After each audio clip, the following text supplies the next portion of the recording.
So you want to get good at Rainbow Six Siege?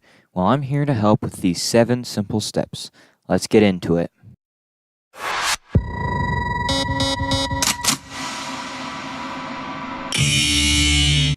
Step 1. Controls. Just like any other game, you will need to know the controls. The controls are fairly similar to those of the FPS genre, so we'll assume that you know the basics, and go over some of the more specific controls, like leaning. Leaning can be done by pressing Q or E, or if you're on console, you must aim down sights and then push the thumbstick corresponding with what direction you want to go. In example, left thumbstick leans left. Other buttons you need to know is your gadget and operator's ability buttons. These can make someone unique and can change your playstyle. For instance, Bandit has a special ability to electrify objects like reinforcements, shields, or barbed wire. He can also have either C4 or barbed wire as a gadget. With the barbed wire, he can set traps and electrify them, or use the C4 to just outright blow them up, thus changing how he uses batteries or plays. To use the gadget, it is left 1 or left bumper or G, and for the ability, it is R1 or right bumper or middle mouse button. Step 2. Map knowledge. Map knowledge in Rainbow Six Siege is key and can be the deciding factor in a match. Knowing how to flank and generic callouts will help immensely. Another thing that comes with map knowledge is knowing the placement of cameras. In an online match, these can be what pushes the defense to victory, so knowing where they are is helpful in offense so you can take them out. Another reason map knowledge is so important is so you know how to do different tactics and flank when needed. Nice job. Step 3. Operators. Rainbow Six Siege provides a wide array of different operators and playstyles for each different player, thus making it harder to find an operator that fits your playstyle. It's okay if you don't know how you want to play yet, so running recruit and getting the feel for the game is perfectly fine. These can be very big decisions, and it is important to pick someone you will like. I'll go over some ways to tell how you'll like to play the game in the next step. Some operators I recommend are Thermite and Thatcher for offense because they are almost always needed and useful, and Rook for defense for the same reason. In the hallway lowest below both objectives. Well, because I think that was one of the ones that the worksheet said to do something, but then Kohler didn't actually want you to do it. Step 4. Getting started. Where do I get started, you may be asking? In this section is meant for the newer players, so anyone who's intermediate to pro, go ahead and skip this part. This part will help jumpstart your Siege abilities. Start by watching tutorial videos in-game. These will reward you with renown, which are used to buy operators or attachments. Next, do situations. These will help you learn some of the maps and or versus AI. And these will also help you see some of the operators and their special abilities, and you can get a feel on how they might play.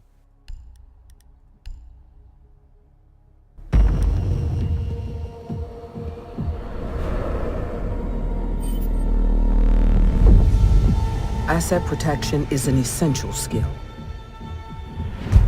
You need to hunker down and fortify your location from approaching hostiles in order to protect the asset. A member of the SAS, Smoke, is equipped with remote gas grenades.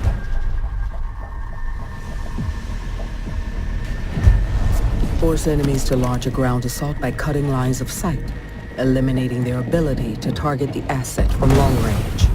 Gain a tactical advantage by creating choke points and eliminate hostiles as they approach your location. Smoke's remote gas grenades are an effective deterrent to keep hostiles at bay. Once you have done that, buy some operators.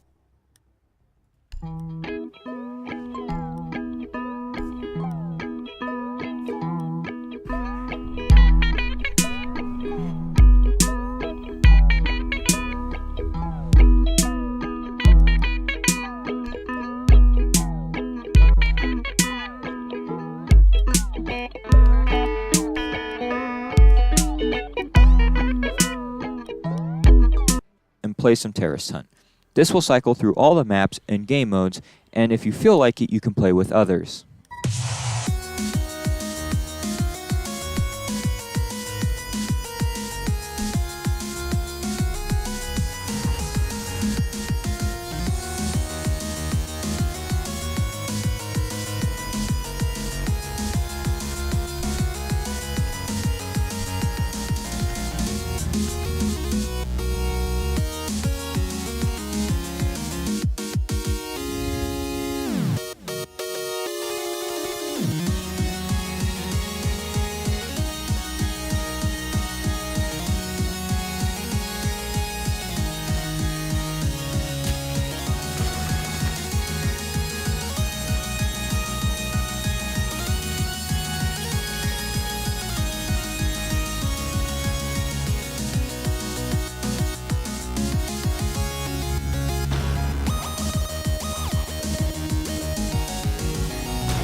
If you want to play alone, however, and on a specific map to master a map or a specific game mode, go to Settings, Matchmaking, Preferences, and set what you want to do.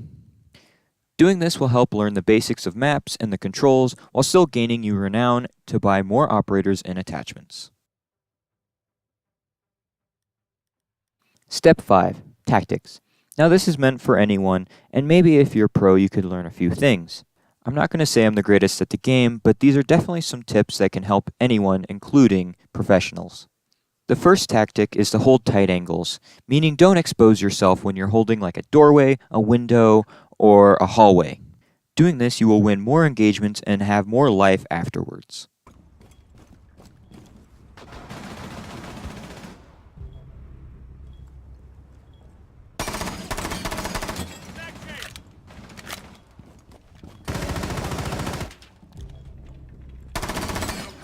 Also, communication can be very important in this game, and in fact can win you many matches. They're going to the side door where my thing is.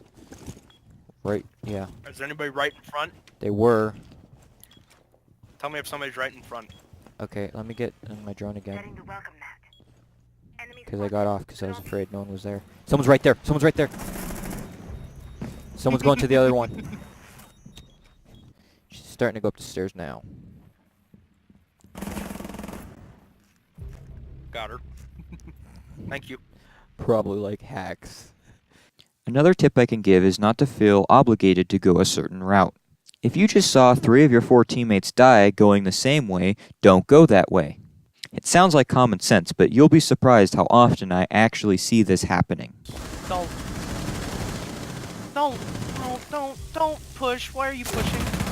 You stupid mongoloid. What are you doing? Yeah, you're dead. No, he's not. Another thing you need to do is play the objective, but don't rush it. Patience is a virtue in this game, and rushing headlong doesn't work very often. Not going to say rushing doesn't work, because it does in some situations, but you must be a master at rushing. Personally, I find taking it slow and being more methodical is more useful than just rushing.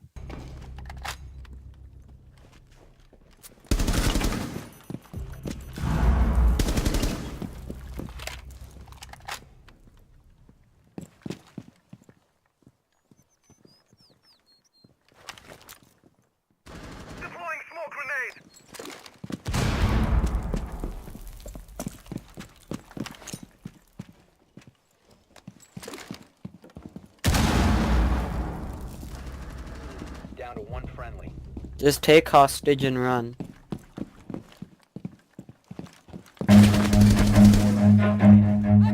Run.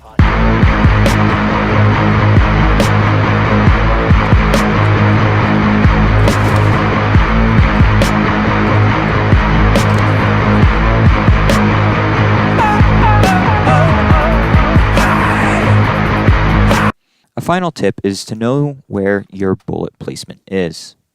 Aiming for the head is generally a good practice because headshots are one-shot kills in this game. And that goes for any gun. Any gun is a one-shot headshot. And on that note, Step 6. Luck. Rainbow Six Siege has a very high skill curve, but you can also be very, very lucky. So embrace the luck. Luck is a huge part of the game. Random headshots, or happen to throw C4 and kill someone. There is also bad luck, like accidentally getting shot by a teammate who is shooting at drones, and it happens even in the pros. You just have to embrace all the luck. Nice. Hey, that's pretty good. Step 7. Memes. Just like any other game, there are definitely some memes for this game. Some include, like Lord Tachanka,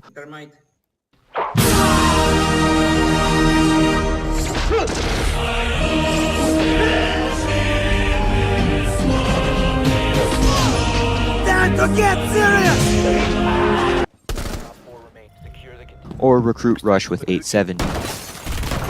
Oh my god! That was mortifying! Alex, did you know that Ella was right there? Oh, someone's upstairs.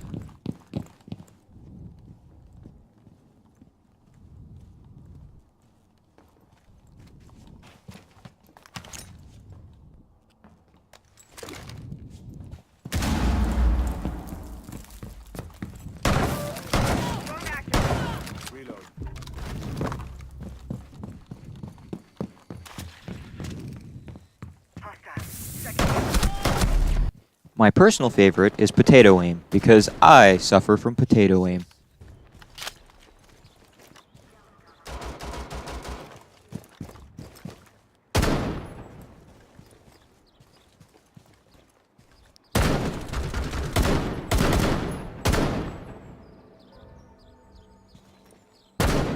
And to end on a good note, here are some clips and some funny memes. Pass me the Mountain Dew. Attacking the front there.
Damn son, what is this song?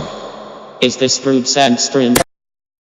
Oh, come, Sergeant. You should be ashamed.